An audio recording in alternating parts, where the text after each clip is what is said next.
Have you ever been to the Outer Banks of North Carolina? Neither had I. So welcome back to the Tin Can Twosome and join us today as we take you to the Outer Banks of North Carolina for the first time in our lives. Good morning, everybody. We are on our way to the Outer Banks in North Carolina today.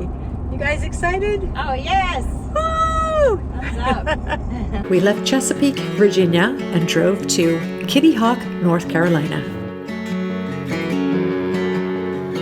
Because we don't know what we don't know, we make a point of going to welcome centers every single chance we get. They are such a wealth of information. They give us so many ideas of places to visit. They give us maps and they give us detailed instructions on where to go.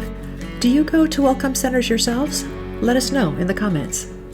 That might have been the nicest welcome center I have ever seen. You have fresh coffee, lots of free stuff, and very cheerful ladies. They told us things that we had never even heard about, and they gave us tons of maps and ideas. Thumbs up.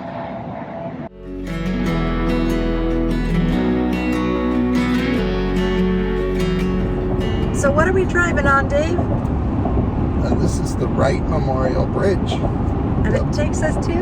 The barrier islands of the Outer Banks, North Carolina. North Carolina. Here we come. I can't wait to see everything that the Outer Banks has in store for us today. We're going to learn a lot and see a lot and have some fresh fish. So we want to see the Wright Brothers Memorial, which is in the oddly named Kill Devil Hills outside the town of Kitty Hawk. This enormous granite monument on top of Big Kill Devil Hill marks the spot where the Wright brothers conducted their glider experiments. There's also a visitor center with exhibits about their work and full-scale reproductions of the Wright Flyer. Time to walk up to the Orville and Wilbur Wright Memorial. It's a great big monument up at the top of this hill that we will see in front of us. And this is the location where they flew their first sustained flight. Can you imagine? This must have been so incredibly exciting to think that air flight began right here.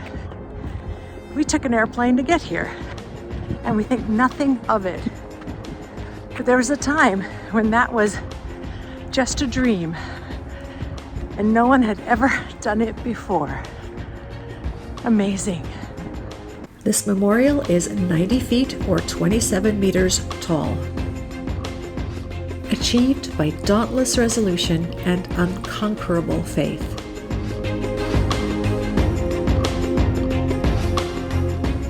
From the memorial, we got a really good view of Kill Devil Hills, which is a popular destination for beachgoers with sandy shores, fishing piers, and water sports. Orville and Wilbur Wright were American inventors and aviation pioneers. Wilbur was the older brother and known for his strategic thinking and leadership, while Orville was more mechanically inclined and focused on the technical aspects of their work. This is the only spot where you can go inside the monument.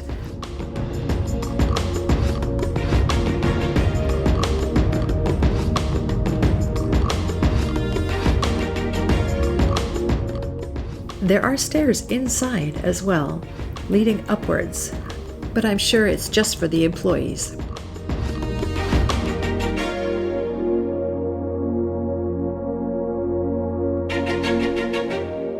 Looking down from the monument, we see a replica of the Wright Flyer, which is really fun to see.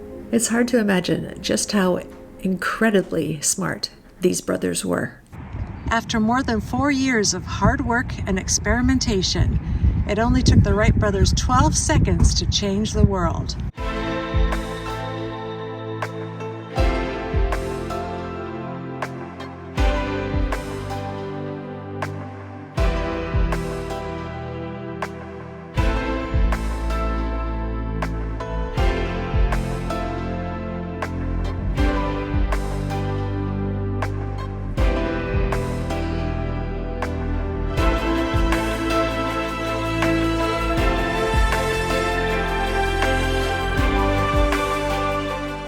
This might have been the highlight of the entire trip for David.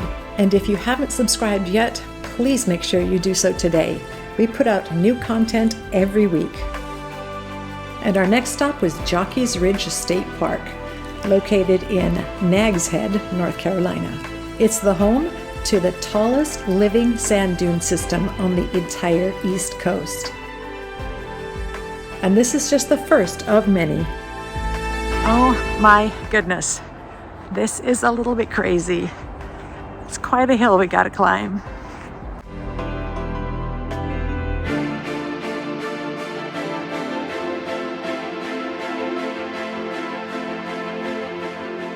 The park covers over 426 acres and features massive shifting sand dunes that can reach heights of up to 100 feet, depending on the wind.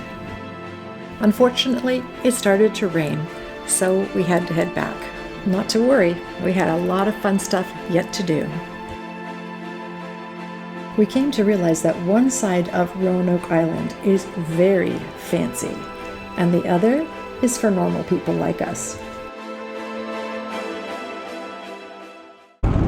Okay, it has started to rain, and so it is time for lunch.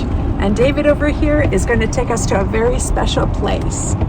We are headed to O'Neill's Sea Harvest, and it's located in the wonderful little town of Wanchese, North Carolina. They're processing a lot of fresh fish, massive bluefin tuna, big-eyed tuna, yellowfin, what have you. And they'll bring them in there and they'll grade the tuna, process it, and ship it out on a local airfield. And within hours, it'll go from the sea to Tokyo, Japan. Also, it's the place where they used to film Wicked Tuna Outer Banks. We're also going to see some of their boats that were involved in Wicked Tuna Outer Banks. So can't wait. We're going to bring you all along. We're going to have a great time.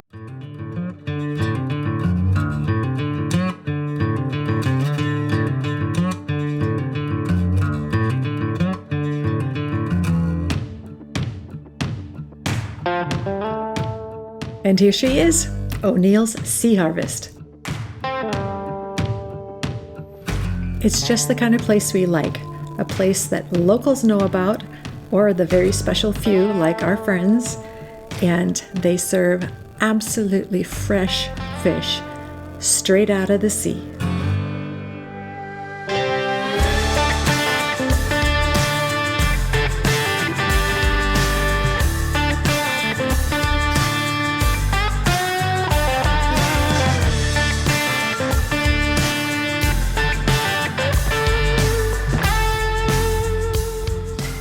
After a delicious lunch of fresh fish and shrimp, it was time to go look at those famous boats. Evidently, this one was featured in the film Wicked Tuna.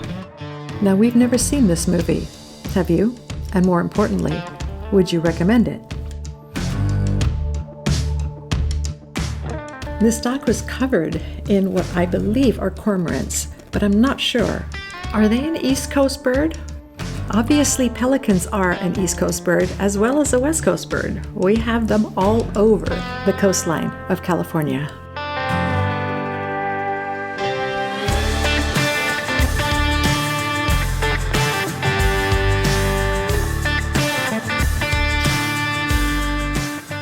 I would have loved to stay to see a catch come in, but we were running out of time and there was still more to come. Next on our agenda was driving over the Oregon Inlet towards Pea Island.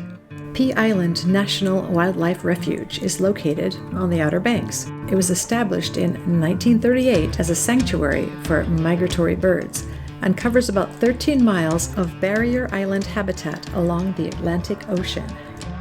From time to time, there are storm surges here, and this pole that you see now, every single color signifies a different depth of the water.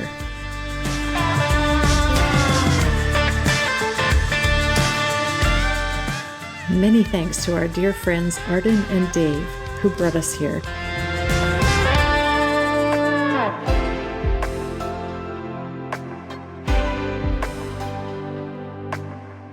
I couldn't believe this guy. in the super deep ice cold water just to catch a fish, and on a super windy day as well. David the Rebel, as always.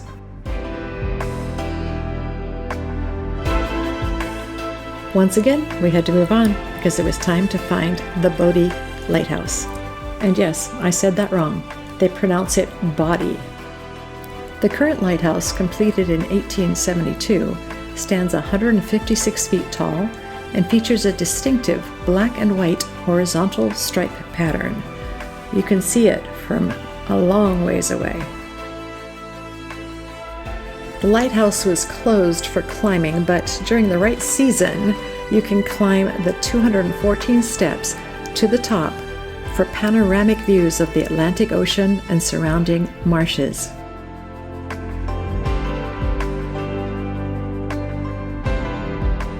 The cold wind really got to us after we got one last look at the Atlantic Ocean, so we had a really fun final destination. Yep, good old Dunkin' Donuts.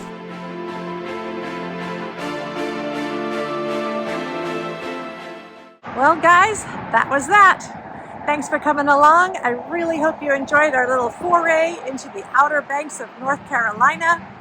I apologize for the noise behind me. I'm right in front of a highway, but I hope you enjoyed it. And if you like this video, please give us a thumbs up and please subscribe to our channel. And we will see you on the next adventure. Bye!